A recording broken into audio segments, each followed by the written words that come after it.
A solução é a Elete Informática. Elete Informática. Assistência técnica especializada. Computadores, monitores, notebooks, no breaks, impressoras, projetores e muito mais. Elete Informática. Rua Amando de Barros, número 1262, no centro de Botucatu. Fone 3815-2078. Elete Informática. As madrugadas da Alfa são mais que especiais. Clássicos da Alfa. Clássicos da Alfa. Aquelas músicas que fizeram parte da sua história. Clássicos da Alfa. Clássicos da Alfa. De segunda a sexta, às 2 da manhã. Aqui na Rádio Alfa FM 87,5. A rádio que te move. Clássicos da Alfa. Se ligue nessa rádio. Muito mais sucesso. Alfa FM. Identificação. ZYU 873. Rádio Alfa FM. Operando em 87.5. Estúdios localizados à Rua Marechal Deodoro 320. Centro, Botucatu. Rádio Alfa 87,5. A rádio que te move.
Ótima tarde a você ligado aqui na programação da Rádio Alfa FM. Sejam todos bem-vindos ao nosso Alfa Resenha. Eu sou Vinícius Alves e nessa quarta-feira, dia 13 de março, damos início a mais um programa aqui na Rádio que te move.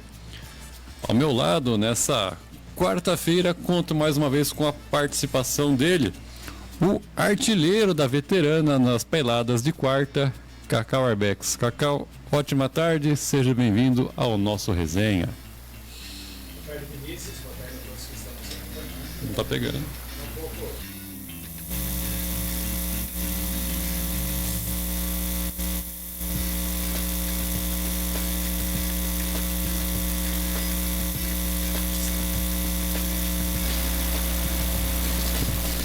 O Cacau está com um probleminha no microfone. Daqui a pouco ele se pronuncia. Bom, no programa de hoje a gente vai comentar sobre Copa do Brasil, com os jogos de ontem, os jogos de hoje, sequência da Libertadores da América, com jogo decisivo no confronto brasileiro, e também falar dos campeonatos europeus, Champions League rolando aí. Hoje conheceremos os últimos classificados para as quartas de final da Liga dos Campeões. Vocês podem participar com a gente, mandando a sua mensagem aí na nossa live no Facebook e também através do nosso WhatsApp da Rádio Alfa. Tenta dar um oi aí, Cacau. Boa tarde, pessoal. Agora sim, devidamente posicionado. Bom, Cacau, vamos começar a falar aqui então dos jogos da Copa do Brasil que tiveram início ontem. Times da Série A em campo. O Cuiabá está na terceira fase da Copa do Brasil. Nessa terça-feira, o Dourado venceu a Portuguesa Carioca por 4-3 nos pênaltis, após empate sem gols no tempo normal, e avançou no torneio nacional. As equipes se enfrentaram no estádio Luso Brasileiro em jogo único da segunda fase. Na cobrança dos pênaltis, o Anderson Rosa abriu as cobranças para a Portuguesa e carimbou a trave direita do Walter. O Cuiabá acertou suas penalidades com o Daverson, Fernando Sobral, com o Cleison e com o Felipe Augusto. E na quinta cobrança do time carioca, o Lucas Silva bateu no canto esquerdo e o Walter foi buscar. Dessa forma, o Dourado classificado na Copa do Brasil. Então tá aí, o time da Série A avançando para a terceira fase, Cacau. O Cuiabá superando a Portuguesa Carioca. Então, mas a gente falava aqui, né, que esse tipo de regulamento aí, né, uma equipe de Série A, né, como o Cuiabá, poderia ter dificuldade num jogo único contra a Portuguesa do Rio, que não está tão bem classificada, né? Não foi tão bem assim no Campeonato Carioca, vai disputar acho que o Mundial agora, né? Copa Rio agora. E vai essa questão do regulamento permite coisas desse tipo. E o Cuiabá por muito pouco não caiu fora, porque o último lance do jogo foi um jogo ruim, né? Na verdade foi um jogo bem abaixo das expectativas, bem morno, né? Vamos falar assim. O Cuiabá não conseguiu se impor, né? O Cuiabá que tem uma boa equipe, né? Tem jogadores conhecidos, né? Tem até uma boa equipe, não conseguiu se impor. E no último lance da partida, a Portuguesa quase fez o gol, né? O 0-0, um cruzamento na área. Acho que se fosse lá na associação eu faria esse gol de cabeça, porque estava muito tranquilo ali pro jogador, era só deixar bater no cucuruto aqui, ele faria o gol que daria a classificação para a Portuguesa e eliminaria o Cuiabá. Aí foi para os pênaltis, aí prevaleceu talvez a experiência, né? O Daverson bateu bem, o Cleison bateu bem e o Cuiabá levou a vaga e comemorou bastante no final do jogo, né? Mesmo um jogo contra um time que não sei se a Portuguesa tem alguma divisão do Campeonato Brasileiro, né? Se tiver vai ser na D, na Série D. Mas o Cuiabá avança, mas foi a duras penas. É isso aí, o que vale também é o dinheiro do bolso, né? Cuiabá, time de Série A, avançando para a terceira fase, embolsou mais uma boa grana. Outro jogo envolvendo o clube da elite do futebol brasileiro, Cacau, foi o Bahia, hein? E também precisou dos pênaltis para superar o Caxias, após o empate em 2-2 no tempo normal, na noite dessa terça-feira, para também avançar à terceira fase da Copa do Brasil. No estádio Centenário, em Caxias, os mandantes abriram o placar logo aos 4 minutos, após o Caio Alexandre marcar contra. O tricolor então partiu para cima e contou com os gols do Cauli e do Tassiano ainda no primeiro tempo para virar o confronto. Só que a equipe da casa não desistiu e no fim do segundo tempo deixou tudo igual com o Robinho. E nas cobranças, os comandados do Rogério Ceni levaram a melhor e acabaram vencendo por 6-5. Os penais do Bahia foram cobrados pelo Everaldo, Luciano Juba, Cauli, Everton Ribeiro, Biel e o Cuesta. E eles fizeram, enquanto que o Santiago Arias e o Iago desperdiçaram.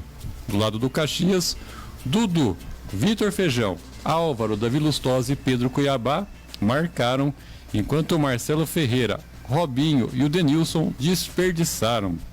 Aquela coisa, né? O Robinho faz o gol no final do jogo, que leva o jogo para a cobrança de pênaltis e ele erra a cobrança para o Caxias. É normal acontecer isso.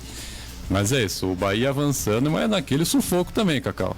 Exatamente. E a gente também estava prevendo aqui que o Bahia não ia ter vida fácil lá em Caxias, né? O Caxias estava invicto com o Argel. Exatamente. E continua invicto. Continua, né? Continua invicto no tempo normal, sim. E o Caxias, que foi finalista do Campeonato Gaúcho do ano passado, né? Finalista, depois eu fui pesquisar, né? Que eu falei que eu não tinha certeza, mas eu lembro de uma boa campanha. Perdeu pro Grêmio a final, mas acabou o Caxias vendendo caro a classificação pro Bahia, né? O Caxias, ele é uma equipe que vai disputar a semifinal a semifinal do Campeonato Gaúcho e seria um páreo duro para o Bahia. Mas o Bahia perdeu uma ótima oportunidade de vencer o jogo no tempo normal, né? Porque depois que virou, teve várias oportunidades, né?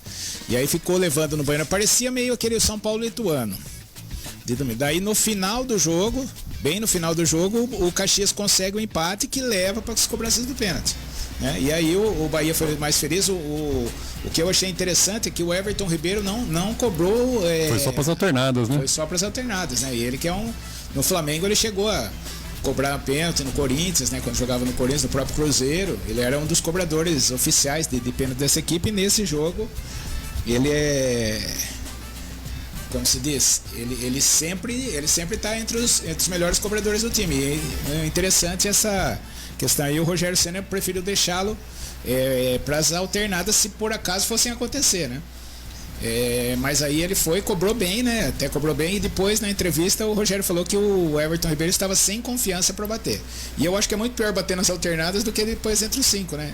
Com certeza. Aí é mais complicado, mas mas pro Bahia o interessante, né? Se caísse fora numa fase tão prematura aí de uma Copa do Brasil, o aspecto financeiro seria muito complicado pro Bahia esse ano, mas ganhou, isso que interessa, independente de como foi, porque zera tudo para a próxima fase, entra com igualdades de condições contra qualquer adversário que ele for pegar.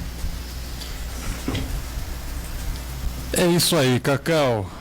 Bom, Copa do Brasil tem sequência hoje, mas antes de falar dos confrontos dessa quarta-feira, passadinha na live aí, porque já tem gente aqui se manifestando nessa quarta de Alfa Resenha, Cacau. Sérgio Parré, meu amigo Sérgio Parré, né, já fiz um agradecimento para ele, de meu parceiro lá no futebol da quarta-feira, né? E hoje saíram 3 gols, né? 3 gols, fiz 3 gols. Hat-trick e mais uma assistência, mas eu gostei mais da assistência do que dos 3 gols. Um de pênalti, né? Tô cobrando pênalti já. Esse ano foram 2 pênaltis cobrados e 2 feitos. Então tô com 100% de aproveitamento. Hoje eu errei. Só erra quem bate, né? Só erra quem bate. Uma boa tarde aí pro Parré, nosso amigo que está sempre nos acompanhando aqui também. Valeu, Parré, muito obrigado pela sua audiência aqui, sempre nos acompanhando e também servindo o Cacau aí nos gols que ele marca pelo futebol botucatuense. Com certeza. Cacau, seguindo aqui falando de Copa do Brasil, porque a segunda fase tem continuidade nessa quarta-feira com a realização de mais 6 partidas e 3 delas com clubes que já foram campeões da competição. Na Arena Pernambuco, às 7 da noite, o Sport, que levantou a Copa do Brasil em 2008, contra quem? Sporting Corinthians. É isso aí, eu fiquei triste esse dia, viu? E com a previsão de Carlinhos Bala. O Sport perdeu de 3-1 no Morumbi pro Corinthians, estava 3-0, o Carlinhos Bala marcou o gol do Sport, falou, esse aqui vai ser o gol do título, e acabou sendo mesmo. Exatamente, naquela época que o gol fora de casa ainda valia. Bom, o Sport, campeão em 2008, recebe o Muricy, de Alagoas, um dos 3 times presentes na segunda fase que não possui divisão nacional na atual temporada. Os outros times são Vila Nova, que já foi eliminado pelo Operário, e o São Luís do Rio Grande do Sul, que também joga nessa quarta-feira fora de casa contra o América de Natal. Essa partida do Sport, Cacau, será a primeira da punição de 8 jogos com portões fechados que foi imposta pelo STJD ao Sport por conta do ataque sofrido pelo ônibus da delegação do Fortaleza no dia 22 de fevereiro. Um pouco mais tarde, às 20 horas, será a vez do Internacional, campeão da Copa do Brasil em 92, entrar em campo. Você lembra de quem, em cima de quem foi? Fluminense, 1-0, gol de Célio Silva. Muito bem. O Colorado... Um empate de 1-1 no primeiro jogo. Ah, isso aí. O Colorado, que na primeira fase passou sem sustos pelo Asa, encara o Nova Iguaçu, que levou o mando de jogo lá para o Mané Garrincha, em Brasília. Além de ser semifinalista do Carioca, o Nova Iguaçu também foi responsável pela maior goleada da primeira fase, ao aplicar um 8-0 sobre o Itabuna, lá na Bahia. Outro gaúcho, campeão da Copa do Brasil, o Juventude, recebe o Paysandu às 9h30 lá no Alfredo Jaconi. Os 2 times passaram da primeira fase com empates por 0-0, contra o Iguatu e contra o Ji Paraná. Você não vai perguntar contra quem foi o Juventude? Esse eu sei, mas você pode responder pro Foi pessoal. 0x0 com o Botafogo no Maracanã, depois do 2x1 no Alfredo Giacomo. Jogo que traumatizou o meu amigo torcedor do Botafogo, Pedro Corrêa, que estava no Maracanã nesse dia. 95, né? Jovenzinho de tudo. Completam os jogos dessa quarta-feira, Cacau. Ipiranga e Porto Velho, às 7 da noite, lá no estádio Colosso da Lagoa, em Erechim. E Sampaio Corrêa contra Ferroviário do Ceará, às 9h30, no Castelão, em São Luís. Então tá aí, Copa do Brasil dando sequência aí, Cacau. Campeões em campo nessa noite. Os campeões. Aí o destaque aí, eu acho que o destaque principal é o jogo do Inter, né? O Sport e Juventude foram campeões, mas hoje não tem aquele destaque no cenário nacional. Então o time de destaque hoje, dos que você citou aí, é o Inter de Porto Alegre, que teria um jogo mais difícil contra o Nova Iguaçu, a grande sensação aí do futebol carioca, né, futebol do Rio de Janeiro, mas eu já vou torcer contra o Nova Iguaçu por ter mandado o jogo lá em Brasília. Não é certo isso, porque tem uma vantagem a seu favor aí, né, frustra a torcida, né, um jogo interestadual, vamos falar assim, vai pegar o Inter de Porto Alegre, um grande time, uma oportunidade, né, da torcida aí do Nova Iguaçu acompanhar o seu time contra um time de Série A, né? Já acompanha no Cariocão contra os times do Rio, mas aí leva o jogo lá para Brasília, né? Então eu não gosto disso, sinceramente, eu acho muito prejudica o equilíbrio da competição. Mas enfim, o Inter vai ter dificuldade contra o Nova Iguaçu. A tendência é essa, o Nova Iguaçu, se não me engano, só perdeu para o Flamengo até agora no Campeonato Carioca. Então é jogo complicado aí para o Inter, facilitou um pouco por ter transferido para Brasília.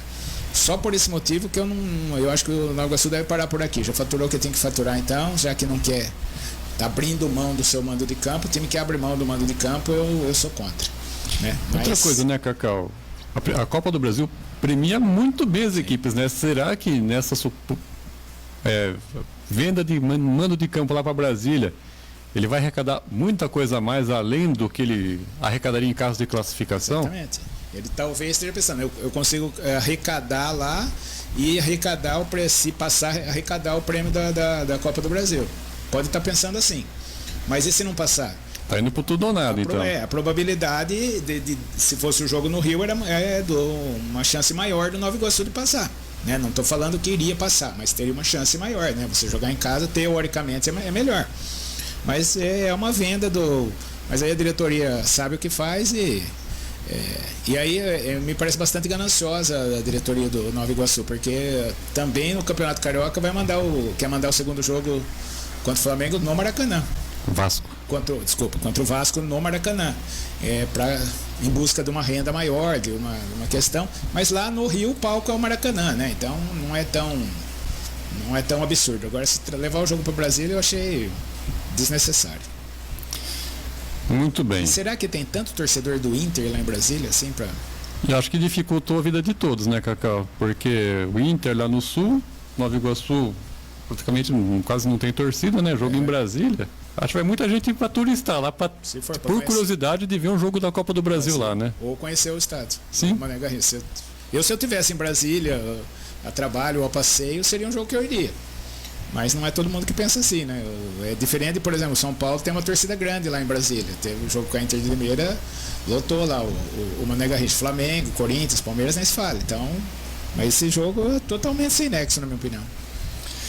Muito bem, seguindo aqui com o nosso programa, mais uma passadinha na live. Quem nos acompanha aqui nessa quarta-feira de Alfa Resenha, Cacau Arbex. Professora Déia Souza, né? Boa tarde e quarta-feira a todos. Boa tarde aí para a prof. Se quiser, já faz o pedido aí já. Não, já conversei com a prof, já daqui a pouquinho, se Deus quiser, estarei lá, vou almoçar, se eu não perder o horário. Estarei lá a partir das 15 horas fazer um regenerativo depois da partida de hoje. Tá doendo até o último fio de cabelo aqui, que eu não tenho. A Déia Jimenez está aqui também, né? Boa tarde, meninos. Obrigado pelos meninos. Ótima quarta-feira para vocês e para todos os ouvintes. Coraçãozinho verde e um porquinho tradicional. Boa tarde aí para Déia Jimenez. E a Patrícia Canciano também está aqui. Boa tarde, meninos e ouvintes. Obrigado pelo meninos também, Patrícia. É isso aí, muito obrigado a todos vocês que nos acompanham. participam, comentam e seguem a gente aqui no nosso programa. Cacau, fala agora de Libertadores. Tem confronto decisivo hoje, hein? Red Bull Bragantino e Botafogo decidem nessa quarta-feira quem avança à fase de grupos da Libertadores. Os times fazem o segundo jogo da terceira fase preliminar às 9h30 da noite, lá no Nabi Abichedi, em Bragança Paulista. No jogo de ida, disputado na última quarta no Rio de Janeiro, o Botafogo venceu por 2-1. Por isso, o Glorioso garante a classificação nessa noite em caso de empate ou vitória por qualquer placar. Se o Bragantino vencer por 1 gol de diferença, decisão para os pênaltis. Vitória do Massa Bruta por 2 ou mais gols dá vaga direto ao time de Bragança. Enquanto o vencedor do duelo vai para a fase de grupos da Libertadores, o perdedor vai direto para a Sul-Americana. E Cacau, após a derrota do primeiro jogo, os jogadores do Bragantino e o técnico Pedro Caixinha destacaram que a decisão segue aberta e que confiam na classificação. Para isso, o time quer melhorar a criatividade e ser mais efetivo no ataque. O Massa Bruta vive um jejum diante do Botafogo. A última vitória sobre a equipe carioca foi em novembro de 2020 pelo Brasileirão. E depois foram 5 jogos, 4 vitórias do Botafogo e 1 empate. Que era para ser vitória do Botafogo também, aquele 2-2. Aquele 2-2, né? É isso aí. O Botafogo vive o melhor momento até aqui na temporada de 2024. Além do triunfo no jogo de ida, a equipe vem de 5 vitórias consecutivas desde que o interino Fábio Matias assumiu o comando no último dia 22 de fevereiro. Fora das semifinais do estadual, a equipe terminou a Taça Guanabara na 5ª colocação e concentra os esforços totalmente na Libertadores e trata o confronto da terceira fase como o jogo do ano até agora. Tanto que na Taça Rio foi com as reservas mesmo, ganhou, mas está jogando só para o protocolo mesmo. Para hoje, o Bragantino, o meia Matheus Fernandes, desfalque nos últimos jogos por conta de uma lesão na coxa, voltou a ficar à disposição, porém deve iniciar a partida no banco de reservas. Há dúvidas também se o Massa Bruta vai manter a dupla de zaga no jogo de ida, formada por Lucas Cunha e Lua Cândido, ou optará por 3 zagueiros. Já o Fogão, o Alvinegro deve ter uma escalação bem parecida com a da primeira partida lá no Newton Santos. A entrada do Marçal na lateral esquerda será uma das novidades e pode acontecer também alguma alteração no meio de campo. Então é isso, Bragantino e Botafogo hoje à noite lá em Bragança, valendo uma vaga numa fase de grupos da Libertadores, Cacau. É agora pro Botafogo engrenar de vez, hein? É o jogo, como foi falado aí, é o jogo do ano pro Botafogo. Se a gente tivesse falando desse confronto há algumas semanas atrás, aí 2 ou 3 semanas, eu arriscaria dizer que o Bragantino seria o favorito para esse confronto. Mas devido às circunstâncias, a vitória do Botafogo no primeiro jogo, a fase do Botafogo atual, né, essas 5 vitórias consecutivas, os jogadores sabendo que tem uma oportunidade de ouro para finalmente enterrar o ano de 2023, é primordial para o Botafogo, é muito mais importante para o Botafogo do que para o Bragantino essa vaga na Libertadores. Ficaria de bom tamanho para o futebol brasileiro, inclusive, que o Botafogo fosse para a Libertadores e o Bragantino disputasse a Sul-Americana. Falando como um torcedor no geral. É lógico que dentro do campo não é assim. Os jogadores do Bragantino vão querer obter essa classificação. Mas eu vejo o Bragantino jogando mal em casa. O Bragantino não tem se apresentado bem nos seus domínios, tem jogado melhor fora de casa, né? Apesar disso, não conseguiu o resultado contra o Botafogo no Engenhão, no Newton Santos.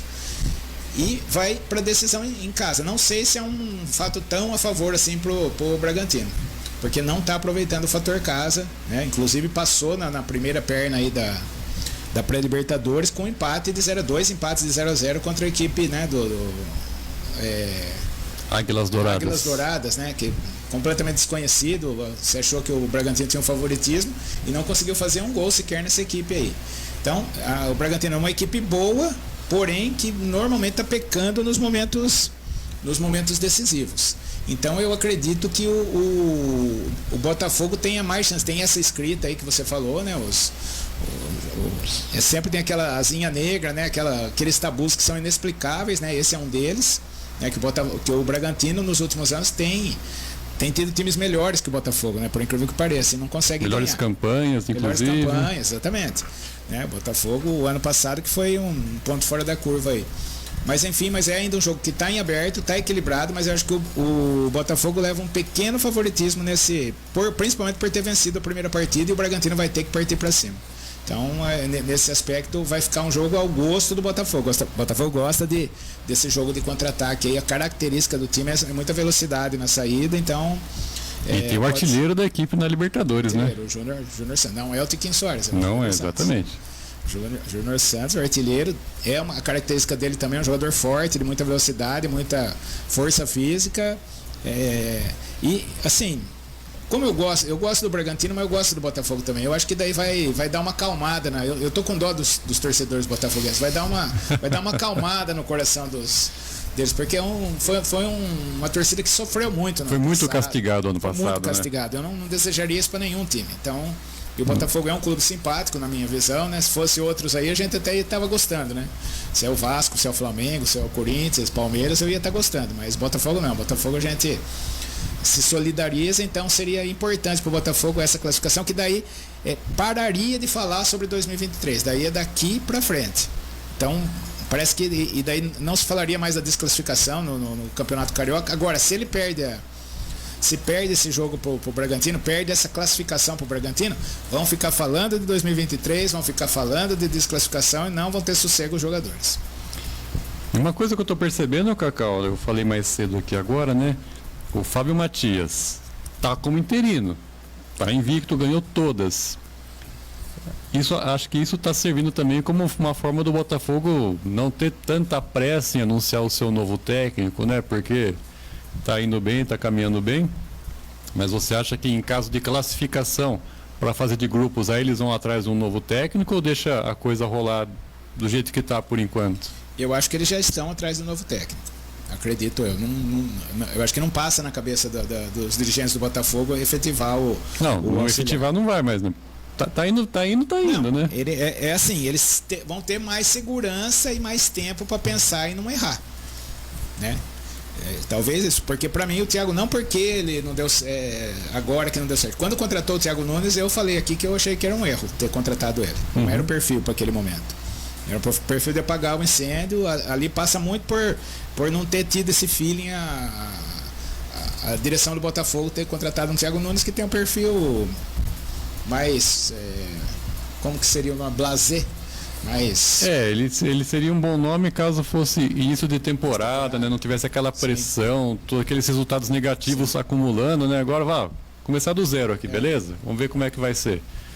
Mas a partir do momento que ele participou mesmo assim, não foi culpado de nada, o campeonato estava praticamente perdido, ele participou, então a torcida não entende assim que ele começou o trabalho, ele estava no olho do furacão lá, mas então, mas assim, se for pensar no ano passado, quando o treinador, eu sou muito ruim de nome, Luiz Castro, né? Luiz Castro, depois foi o Bruno Lage. Primeiro o Luiz Castro, mas no intervalo entre Luiz Castro e o Bruno Lage, o Caçapa sumiu. O Caçapa sumiu, ganhou todos os jogos. Eu não entendi o porquê ele não foi efetivado.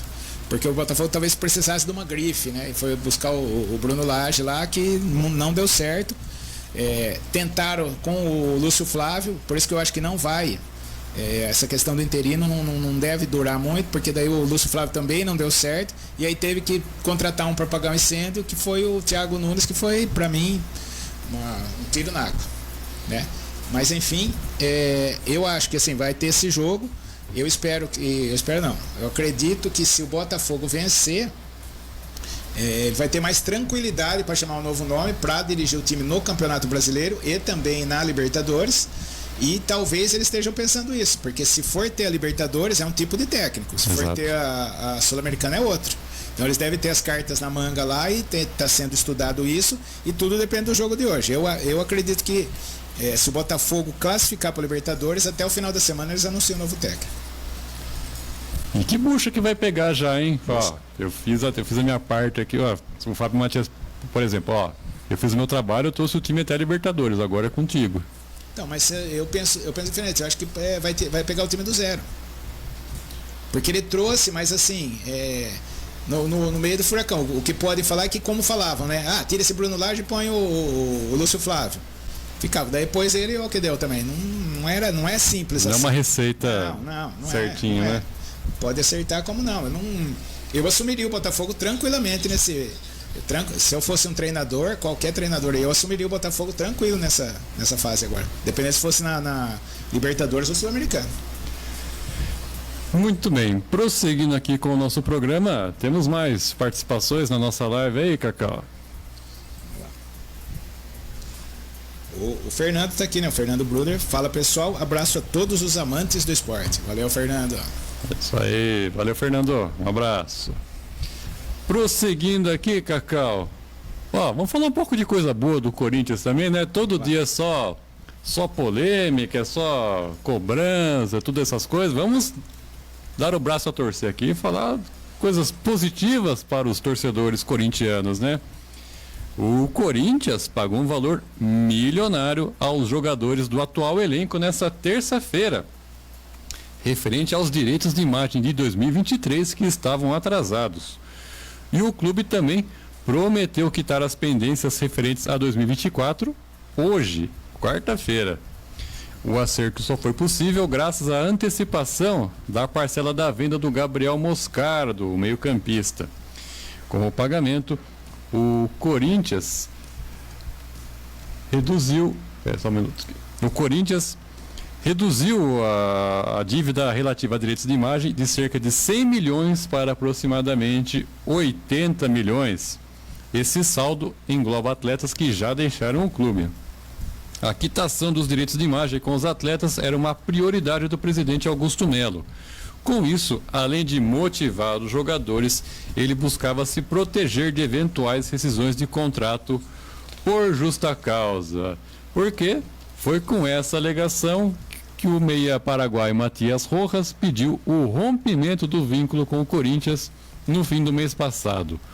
O ex-camisa 11 entrou com uma ação na FIFA, cobrando o valor integral do seu contrato, que até 2027, cerca de 40 milhões. Cacau, como você diz, né?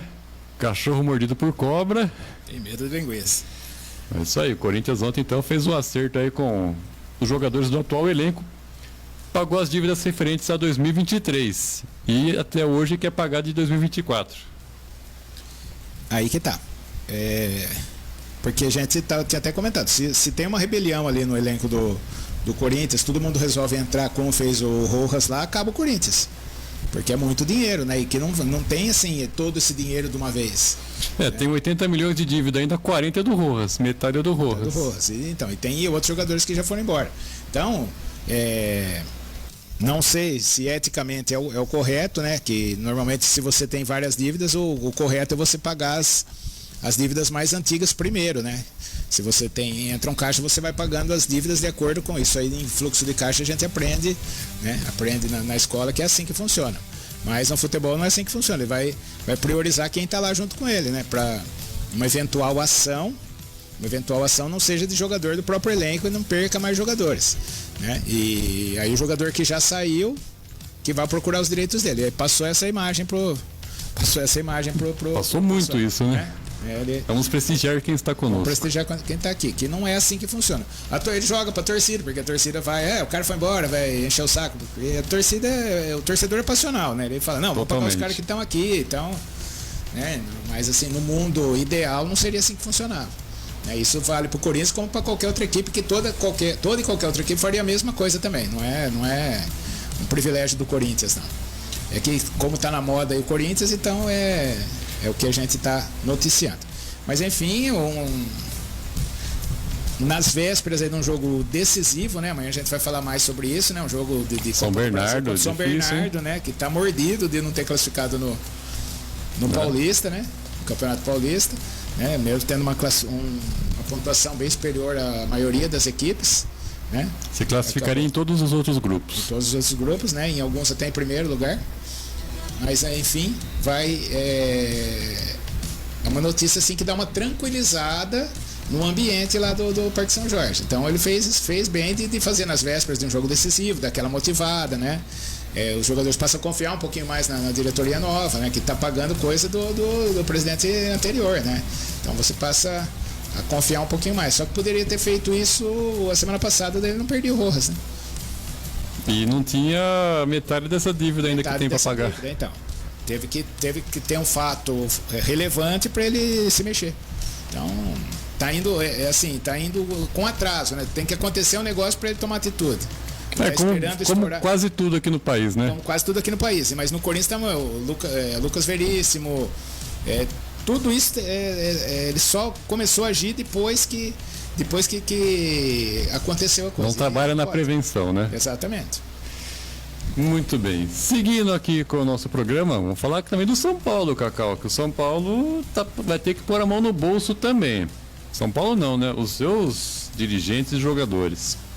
O São Paulo chegou a um acordo com a Procuradoria do Tribunal de Justiça Desportiva de São Paulo por uma transação disciplinar que evitará que atletas, dirigentes e auxiliar técnico sejam julgados pelos eventos ocorridos após aquele jogo contra o Palmeiras semana passada pelo Paulista. No total, serão pagos R$205 mil em multas. Segundo o São Paulo, as multas aplicadas aos dirigentes serão pagas por eles mesmos, enquanto que o clube pagará as multas dos atletas e também do seu auxiliar.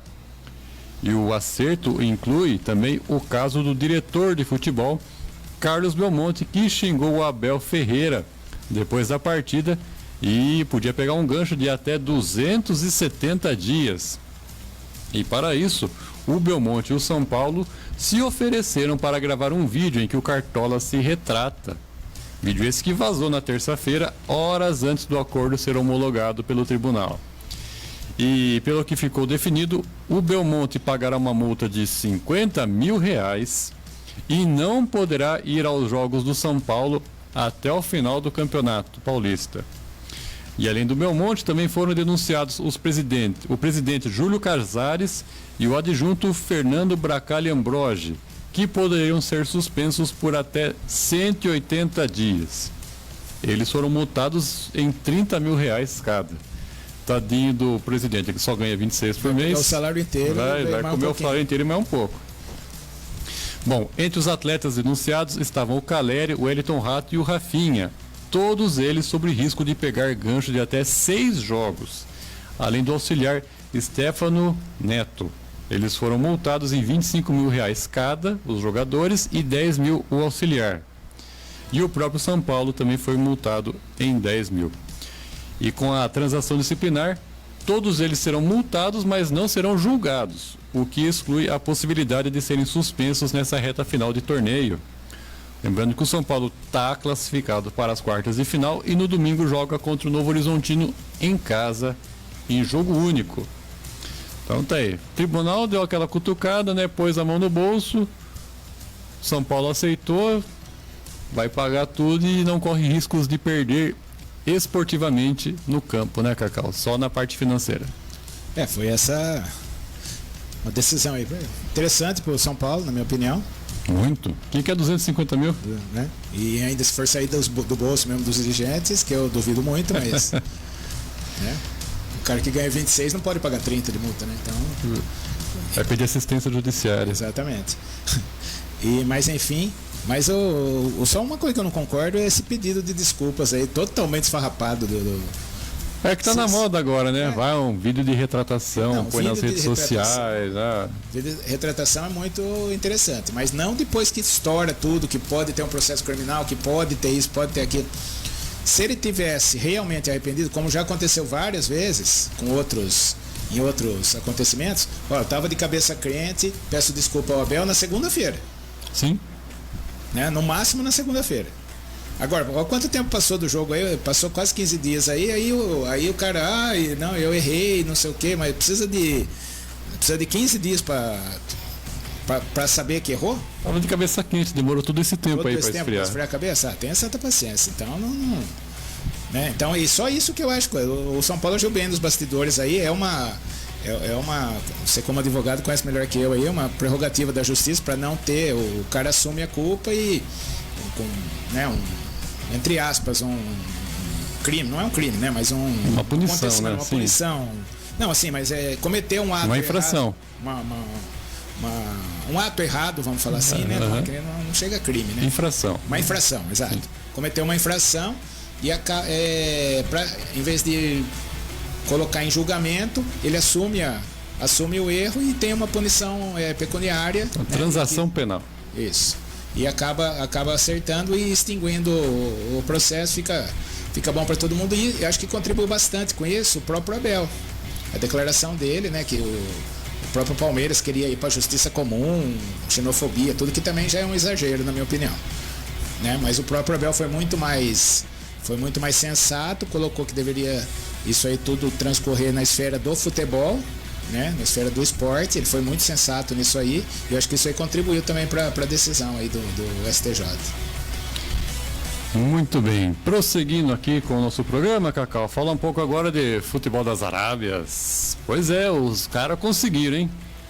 O Al Hilal entrou para o Guinness. O Guinness reconheceu nessa quarta o novo recorde mundial de 28 vitórias seguidas do Al Hilal no futebol masculino. O registro já aparece no site oficial da entidade. O feito do time saudita, que tem o Neymar no elenco, é comandado pelo técnico Jorge Jesus, foi alcançado com triunfo sobre o Al Ittihad por 2-0 no jogo da volta das quartas de final da Champions League da Ásia, que foi ontem lá em Jeddah. Já foi para Jeddah? Não foi para Jeddah. Tem a música do Cavaleiros de Jeddah. Só conheço desse tipo. O Al Hilal agora persegue o recorde geral do futebol. Esse eu acho que não vai pegar, não. A maior sequência no esporte pertence ao time feminino do Lyon, que chegou a 41 vitórias seguidas em 2012 a 2013. A série de triunfos do Al Hilal vem desde o final de setembro. Entre as de maior destaque estão os 3-0 sobre o time do Al Nassr, do Cristiano Ronaldo, dentro de casa no começo de dezembro, e os recentes triunfos sobre o Al Ittihad do Benzema. 3-1 pelo Saudita, 2-0 pelo jogo de ida das quartas de final, e agora também o da volta. O Al Hilal superou a antiga marca do The New Saints do país de Gales, que tinha conseguido 27 vitórias consecutivas em 2016. Curiosamente, agora os papéis se invertem. É o time galês que está na perseguição. Campeão antecipado da Liga Nacional, a equipe venceu os últimos 25 jogos que disputou. Isso desde setembro do ano passado. E essa sequência histórica do Al Hilal também se reflete no campeonato saudita. A 11 rodadas do fim, o time lidera com 65 pontos, 12 à frente do Al Nassr. O Al Hilal conta com 4 brasileiros no elenco. Os atacantes Malcom e Michael, o lateral esquerdo Renan Lodge e também o Neymar, que está fora dos gramados desde outubro, quando sofreu uma ruptura no ligamento do joelho, e o camisa 10 participou de apenas 2 dessas partidas do recorde do Al Hilal. Foi logo no início da sequência. Então tá aí, JJ conseguiu mais um feito. Conseguiu chegar a 28 vitórias consecutivas, entrou para o Guinness Book, o time de futebol com mais vitórias consecutivas na história, Cacau. Sempre um recorde interessante, né? Eu acho que é válido, mas tem que ver as circunstâncias também, né? Esse campeonato árabe ali é uma brincadeira, né? E mesmo essa Liga dos Campeões da Ásia aí também, quando você tem uma equipe muito superior, então eu não vou me surpreender se ele bater o recorde das meninas do Lyon. 41? 41, não sei, faltam 14, faltam 13. 13. Faltam 11 jogos para quem terminar o campeonato árabe, será que? 11 jogos e mais 2 mais dois da Liga dos Campeões aí da Arábia, da Ásia, desculpa. Não, eu acho difícil, não é que seja. Mas que time, se o time do Cristiano Ronaldo e do Benzema não consegue ganhar deles, teoricamente, os 11 confrontos seriam mais tranquilos, né? E eu assisti alguns jogos que compraram os direitos da Liga dos Campeões da Ásia, a própria ESPN comprou os direitos na esperança de ver o Neymar jogar. Eu consegui assistir um jogo. Um tiro no dá, pé que não tomaram, dá, hein? Não dá. E o jogo que eu assisti, o Al Hilal estava perdendo o jogo e enquanto não empatou, o juiz não acabava. Né? Deu acho que 13 ou 14 minutos. Aí teve quase 3 tempos o jogo, contando o acréscimo do primeiro e do segundo tempo. É uma piada. Então eu não vou me surpreender se quebrar o recorde do Lyon. Eu não vou me surpreender. Muito bem, vamos aguardar aí e ver se o Neymar volta, né? Porque o pessoal coloca até na matéria, né? Eu até tirei. O time do Aço, o Neymar. Que Aço não tá nem jogando, nesse pô. Não tem caso, participação nenhuma nisso. Não. Aí já menos, é... né? É só para engajamento. Exatamente. Bom, seguindo aqui na nossa live, tem mais gente chegando, Cacau. Isso, a Gislaine lá em Vitoriana tá chegando aqui, dando boa tarde, amigos. Boa tarde aí pra Gislaine Oliveira. Valeu, Gislaine, muito obrigado pela sua audiência. Agora, nessa reta final, vamos falar de futebol europeu com a Champions League, conhecendo seus classificados às quartas de final. Depois de 14 anos, o Arsenal enfim chegou a essa fase. Ontem, né, os Gunners venceram o Porto por 1-0 no tempo normal e bateram os portugueses por 4-2 na disputa de pênaltis. E olha só, hein? Convocados para a seleção, o lateral Wendel e o atacante Galeno erraram as cobranças no time português. E o goleiro Raya do Arsenal brilhou e foi decisivo para a classificação inglesa. E nesse duelo de brasileiros, né, convocados pelo Dorival, melhor para o Gabriel Magalhães, que ficou com a vaga para as quartas de final. E como eu disse, né, 2 convocados aí pelo Dorival, o Galeno e o Wendel, erraram as cobranças que culminaram com a eliminação do Porto, Cacau. Avançou o time que está jogando melhor futebol também, né? Se vocês vão pensar em futebol, sim. Mas o Porto vendeu pro cara a derrota. Foi a hora que o Arsenal fez o gol, né? Aliás, eu esqueço o nome daquele meia lá que deu o passe pro gol lá. Eu não vou me conseguir lembrar o nome dele. Sensacional. A jogada que esse cara fez ali é sensacional. Pegou a bola, ele se livrou de fez a tabela, recebeu na frente e deu uma enfiada pro cara fazer o... O gol foi do Odegaard, não foi? Não, acho que é o Odegaard que passou a bola. Foi o que passou? Eu acho que é o que passou. É o meia, né? Norueguês. Me parece que foi o lateral que fez o gol. Né? Depois puder. O Juliano não tá aí hoje para dar uma assistência aí pra gente. Mas é uma jogada individual dele, né? Achou um passe assim maravilhoso. Aí o Arsenal fez o primeiro, poderia ter ampliado, mas o Porto também teve chance. Então ficou de bom tamanho, 1-0. Aí o confronto, o mais correto foi muito equilibrado o confronto todo, né? Desde o jogo lá no Porto, como esse ontem lá em Londres. Aí o Arsenal teve mais sorte aí nas cobranças, né? Mais competência. Fica assim a nota ruim aí pros brasileiros, os erros, né, do Wendel e Galeno, né, que erraram os pênaltis, os jogadores convocados para a seleção brasileira. Mas pro bem do futebol foi melhor o Arsenal ter passado. O Arsenal tem mais time que o Porto, tá jogando futebol melhor. Eu, como amante do futebol, eu prefiro que o Arsenal passe. Mas o Porto caiu de pé, fez uma excelente campanha também. Isso aí, 14 anos fora das quartas de final, hein? Era tempo, hein? Bastante tempo. Bom, o gol foi do Trossard, com assistência do Odegaard. Isso aí. Bom, outro time classificado, Cacau, foi o Barcelona.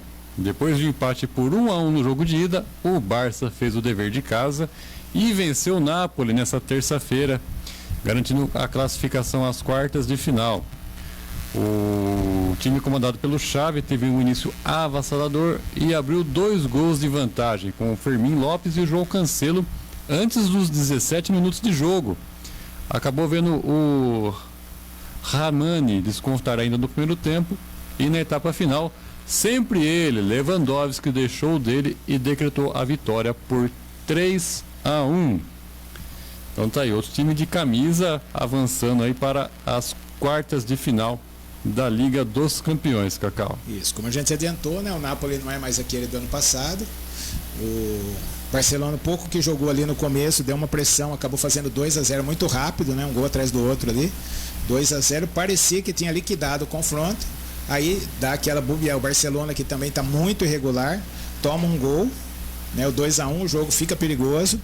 né? Mas ainda com o controle do Barcelona, e daí com esse gol do Lewandowski no segundo tempo, o Barça acaba fazendo 3-1 e merecidamente leva a vaga, né? Então, e também pro bem do futebol, né? Que o time do Barcelona é melhor que o do Napoli, tem mais jogadores. O Barcelona merece estar nessas quartas de final. Então só time grande passou até agora, hein? Não tem. Tá ficando bonito de ver, né? É o PSG. PSG, Real Madrid, City, Bayern de Munique. Ontem foi o Barcelona, Arsenal. E o Arsenal. E hoje vamos falar dos próximos jogos. Hoje, né? Um deles é Inter Atlético de Madrid. Isso aí. E antes de falar dos jogos de hoje, Cacau, mais uma passada que o pessoal tá chegando um pouco mais tarde hoje, mas está nos acompanhando aqui. Mundo aqui, ó. Depois da Gislane, temos aqui o Turquinho Mauad, né? Boa tarde, pessoal. Calor do jeito que o tio Zerito gostava muito, verdade, gostava do calorão. O Carlão, lá em AMB, também dando boa tarde pra gente, assim como o Jodemar, o último zagueiro do futebol do Rebola. Não teve nenhuma falha no último sábado. Maravilha, e sim. E ele foi pro jogo na Barra também ou não? Não foi. Jodemar, a esposa não deixou o Jodemar ir no jogo da Barra. Cortado da delegação. Senão ele ia ser que nem o Purunga, ia querer voltar logo, então ele preferiu não ir, né? Ele só pode fazer jogos em casa. Muito bem. E olha lá ainda. Bom, Cacau, vamos falar dos jogos de hoje. Ah, não, antes aqui destacar também os brasileiros em campo ontem, né? Porque no Barcelona o Rafinha também foi importante para a construção do placar positivo, né? Ele deu assistência, o gol do Firmín Lopes, bater de primeira, e depois ele finalizou na trave para o João Cancelo pegar o rebote e ampliar. Exatamente, os dois primeiros gols de participação direta do Rafinha, foi um dos melhores em campo ali pelo Barcelona. Muito bem, prosseguindo aqui agora. O Jodemar gostou do comentário. Você perdeu na live ontem, Jodemar. Não sei se ele acompanhou a nossa transmissão no ginásio ontem. O Cacau estava entregando todo mundo. Fala dos jogos de hoje, então, da Liga dos Campeões, Cacau. No encerramento das oitavas, a Inter de Milão, atual vice-campeã, visita o Atlético de Madrid lá no Wanda Metropolitano, repetindo o duelo equilibrado de 3 semanas atrás. No San Siro, o time italiano venceu por 1-0 e por isso terá vantagem do empate. A Inter vive ótimo momento na temporada. Já tem 16 pontos de vantagem na liderança do campeonato italiano e está invicta a 15 partidas com 13 vitórias seguidas. E na partida de sábado sobre o Bolonha, por 1-0, o técnico Simone Inzaghi poupou alguns titulares, como o Pavard, De Vrij, Di Marco e ele, Lautaro Martinez. Autor do gol do triunfo sobre o Atlético de Madrid na ida, o atacante Arnautovic desfalca a Inter na volta devido a um problema muscular. E outra ausência é o brasileiro Carlos Augusto, que sofreu uma lesão no calcanhar contra o Bolonha. O Carlos Augusto, que é o sósia do Léo Lins, lá do Danilo Gentili. E o Carlos Augusto que também não tem jogado. Ele jogou domingo aí, machucou, mas ele está na reserva lá. Muito bem. Do lado espanhol, o momento é o oposto. O Atlético de Madrid venceu apenas 2 das últimas 9 partidas e joga suas fichas nesse duelo contra a Inter para salvar a temporada. Já fora da Copa do Rei, o time do Simeone é apenas o 4º colocado no espanhol, 14 pontos atrás do líder Real Madrid e com o Atlético Bilbao na cola lutando por uma vaga na próxima Champions. A fase ruim passa pelos problemas médicos do elenco. O Simeone conta com o retorno do Griezmann e do José Giménez, que desfalcaram o time nos últimos 4 jogos. O Thomas Lemar, o Azpilicueta e o Vitolo seguem afastados por contusão. Então tá aí, um dos jogos dessa quarta-feira, a Inter de Milão visitando o Atlético de Madrid, Cacau, buscando manter a boa fase e o Atlético jogando a vida nesse jogo da Champions. Exatamente. E me parece que o Atlético está invicto esse ano no seu estádio, né? Jogos tanto da Champions quanto da Liga Espanhola. É um jogo equilibrado, né? O Atlético de Madrid é estranho também, né? É o Atlético de Madrid da era Simeone, né? Antes o Simeone assumir o time aí, o Atlético não brigava na Champions. O Atlético mas nem se classificava. Muitas vezes nem se classificava. Sempre meio de tabela do espanholzão, né? E conseguiu dar essa virada na chavinha, muito no esquema defensivo, primeiramente, né? Fechava a casinha, chegou a 2 finais duas finais seguidas da Champions, né? Perdeu pro Real Madrid nas Pena duas. que foi contra o Real, né? Contra o Real, não. E ainda numa delas perdeu com gol no último minuto e depois perdeu levou empate no último minuto e depois perdeu na prorrogação. Gol do Sérgio Ramos. Exatamente. Aí ganhou um campeonato espanhol, né? Fazia tempo que não ganhava, ganhou um campeonato espanhol, né? Eu lembro do Atlético de Madrid, uma vaga, lembrando do Atlético de Madrid do Luiz Pereira. Luiz Pereira e Leivinha, jogadores do Palmeiras, foram as transações na época não era comum os jogadores irem para a Europa, né? E o Atlético de Madrid contratou o Luiz Pereira e o Leivinha do Palmeiras, né? Tirou o zagueiro central e o centroavante do Palmeiras. Então tem tradição, mas ficou um tempo fora do cenário. Na partida de hoje, vai pegar uma Inter, que é atual vice-campeão, time chato de jogar contra, virtual campeão italiano. É chato de assistir também, viu? Não enche os olhos ver a Inter jogar, não. É um time, mas é eficiente. Sim. É um time muito eficiente.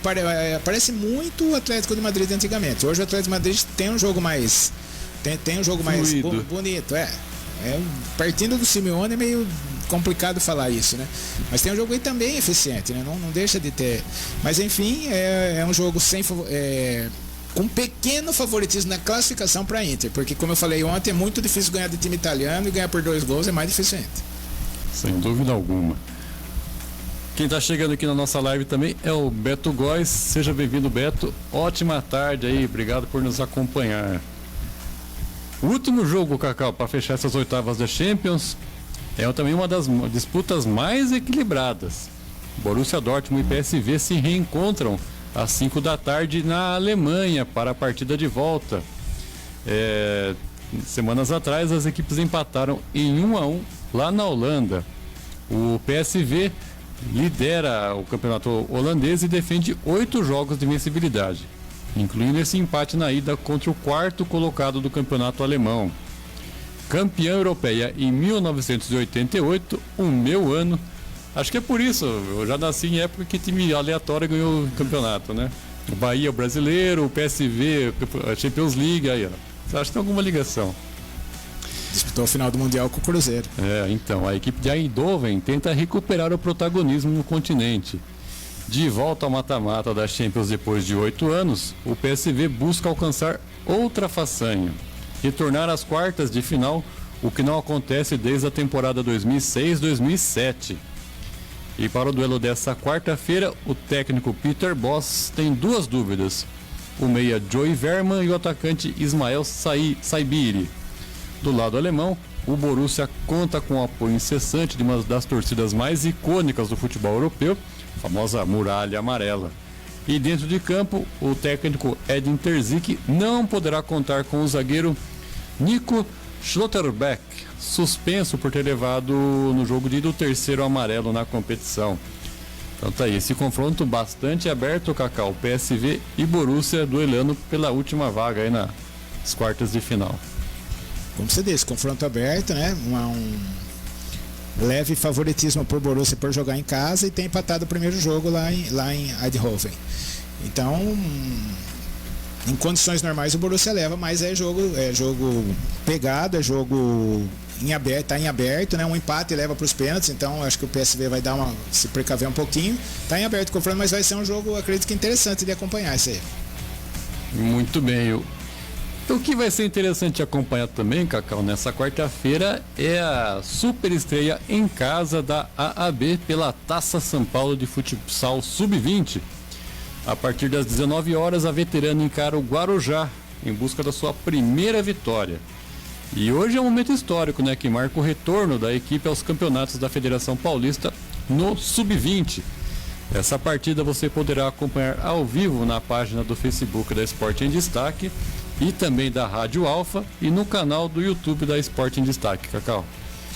Vamos lá, quem puder prestigiar lá no clube esse jogo aí, e quem não puder, acompanha aqui na Rádio Alfa, no Esporte em Destaque, a reestreia de Botucatu no Sub-20 do Futsal Campeonato Paulista.